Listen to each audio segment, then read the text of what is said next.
Hey team, Craig Robbins here. I want to talk to you today about 10 ways clients decide to work with you. So when clients are going through decision process, once they've decided that you're big enough and that you're in the business and that you're a player that they can at least reckon with, and that there isn't any particular reason why they hate you and want to knock you out of the game, then they start evaluating how good you are and whether or not they should work with you. And what we found was when you talk to them, they're going to go out and talk to people. They're going to ask folks. They aren't just going to come up with this on their own. You think they are, but they aren't.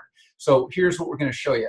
This is the way they'll look at you. The screen in front of you starts with a referral, okay? So we're going to see, number one, a referral from a trusted friend. That's the first way they'll evaluate whether or not they really want to work with you. Have you worked with Craig Robbins in the past? Did he help you go to the next level? If he did, then maybe that trusted friend will say, well, you went to the next level, so maybe I can get you to the next level. And so they'll refer me, okay? So that's number one, okay? It's the strongest way.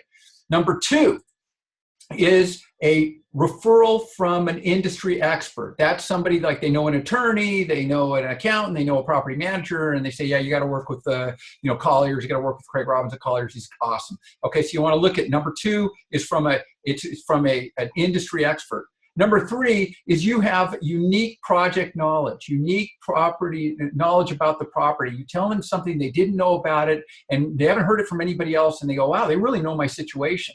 Okay, you walk in and you talk to them about their law firm, about their competitors, about what's going on, and all of a sudden they start realizing, wow, this person knows a lot about me and they know about what's going on in the industry. So that's unique differentiator. So the client says, yeah, I'm going to make a decision. I like these people because they know this stuff.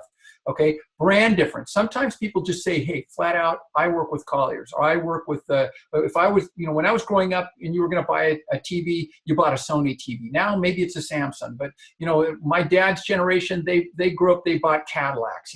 Now a lot of people say, I have nothing but Apple phones. So that's where you just say, hey, I don't even think about it, just go get that. Okay, that's a unique brand difference. And then finally, is a process difference. I like the way they go through their process. I like the way they think that through, and that's really important. If you go to Ghirardelli's Chocolate in San Francisco, they want to show you the process for how they make their chocolate. They're selling their process. And you might say, I like their organic, table, farm to table strategy. I like that process. So I'm buying it because of that. Amazon, I like the fact that they ship overnight. That might be a process choice, okay? These first five, the client is deciding based on what their needs are. This is the first five, and we call that client centric. So it's the client, it's their project, they're making the decision. This is about them. This is very personal to them. They've got a personal friend, they've got an expert, they like the process, they like the brand. This is their choice. But here's the way most of us sell. Most of us go to it and we say, let me prove to you I know what I'm doing. Let me show you that I've done other deals like this, or I'm the biggest in the market, or we're the best. So it's a proof strategy. Another one might be, let me show you my experience, okay? My experience, I've been around for 30 years. Because I've been around for 30 years, I can do this. I may not have done this exact deal or something exactly like this, but I've been around 30 years, so I can handle it. So I've got lots of experience. I'm the person to go to. We're the big company. We're the big firm. Approach. It might be like, hey, we have a unique way of doing it. We do it faster than everybody else, or we share in our fees, or we've got this sort of approach that's unique that only we do. We help, do a visioning session, and that's approach.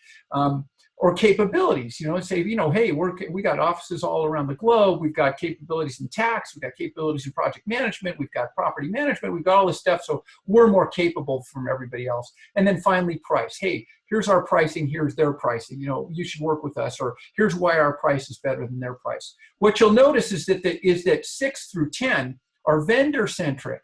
You're selling based on your company. You're talking about you. You're not talking about them. So 1 through 5, they're thinking about how they're going to interact with you. They're thinking about whether they like your process, or whether they like, whether they like your brand, whether their friend thinks you're good. They're thinking about them. Whereas 6 through 10, you're talking about you. And what you'll find is most of the pitches I go to, you'll find they pitch 6 through 10. They don't pitch 1 through 5.